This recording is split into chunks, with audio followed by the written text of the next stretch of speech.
história em quadrinhos, banda desenhada, gibi, arte sequencial ou simplesmente quadrinhos. É uma estrutura narrativa à base de imagens que pode ou não conter textos. Alguns são conhecidos como balões. Os quadrinhos, do jeito que é conhecido hoje, surgiu nos Estados Unidos, só que até chegar aqui passou por um longo período de desenvolvimento. Se voltarmos ao homem primitivo, pré-histórico, temos a arte rupestre, que consistiu na maneira utilizada para se ilustrar sonhos e cenas do cotidiano. Símbolos da vida, da morte, do céu, da terra foram encontrados nas paredes cálidas das cavernas. Já os hieróglifos são uma escrita formada por desenhos e geralmente utilizada para escrever fórmulas de oferendas, rituais de passagem ou simplesmente o cotidiano dos povos antigos. Os exemplos mais famosos são os egípcios. A tapeçaria de Baiacs é um imenso tapete bordado, datado do século XI, que descreve os eventos chaves da conquista normanda da Inglaterra por Guilherme II da Normandia. Quando o rei Eduardo morreu no início de 1066, a falta de um herdeiro aparente levou a uma sucessão de disputas em que vários candidatos reivindicaram o trono da Inglaterra, entre eles o Guilherme.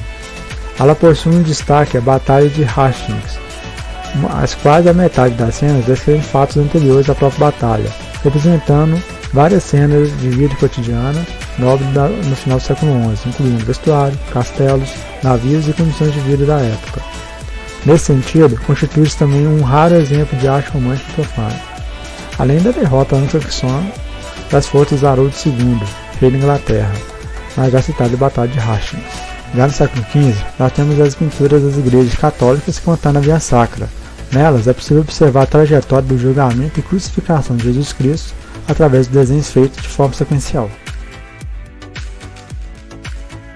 Já no final do século XVIII, Francisco Goya fez uma série com 80 gravuras satirizando a sociedade da época, principalmente o clero e a nobreza, uma obra que ele chama de Los Caprichos. Ele começa mostrando de uma forma mais realista, mas com o tempo vai indo para o fantasioso, mediante o absurdo. Mostra visões delirantes de seres estranhos, de forma exageradamente as fisionomias e os corpos dos que representam os vícios e torpezas humanas, dando-lhes aspectos bestiais. Já no início do século XIX, temos o suíço Rodolf Stoffer e seus trabalhos denominados de Literatura em Gravuras e História em Gravuras. Como exemplo, nós temos o Mr. Jabber, publicado em 1833.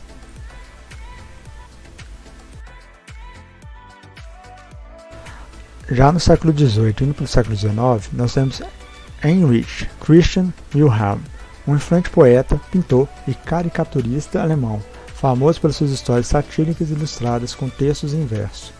Em 1870, Busch já era uma celebridade na Alemanha pelas suas histórias satíricas ilustradas, muito próximas do cotidiano das pessoas, sendo um dos grupos de autor deste gênero. Um de seus trabalhos mais conhecidos é Max und Moritz, de 1965. E o Brasil não ficou por fora. Tivemos aqui Ângelo Agostini, com o jornal humorístico Diabo Coxo. E pouco depois ele cria As Aventuras de Nhoquim, uma série de histórias que se pode considerar os primeiros passos das HQs, onde o texto vinha como legenda abaixo da ilustração. Conta a história de Nhoquim, um caipira que se muda para o Rio de Janeiro e que fica chocado com a civilização meio rural, meio urbana, sendo o fato de uma caricatura dos costumes daquela época. Mas foi em 1892, com Little Beasts and Tigers, de 1892, de James Swinnerton, e principalmente em 1896, com uma revista chamada Truth, nos Estados Unidos, pelo americano Richard Outcault, e mesmo mais tarde o jornal New York World começou a publicá-lo oficialmente, que surgiu The Yellow Kid, que narrava as peripécias de uma criança que vivia nos guetos de Nova York, sempre vestida com um grande camisola amarela.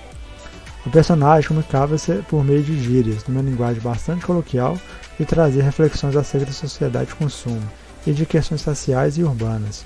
O artifício de usar balões para mostrar as falas dos personagens foi usado pela primeira vez em Yellow Kid, apesar de o próprio garoto só comunicar através das mensagens que apareciam em sua roupa.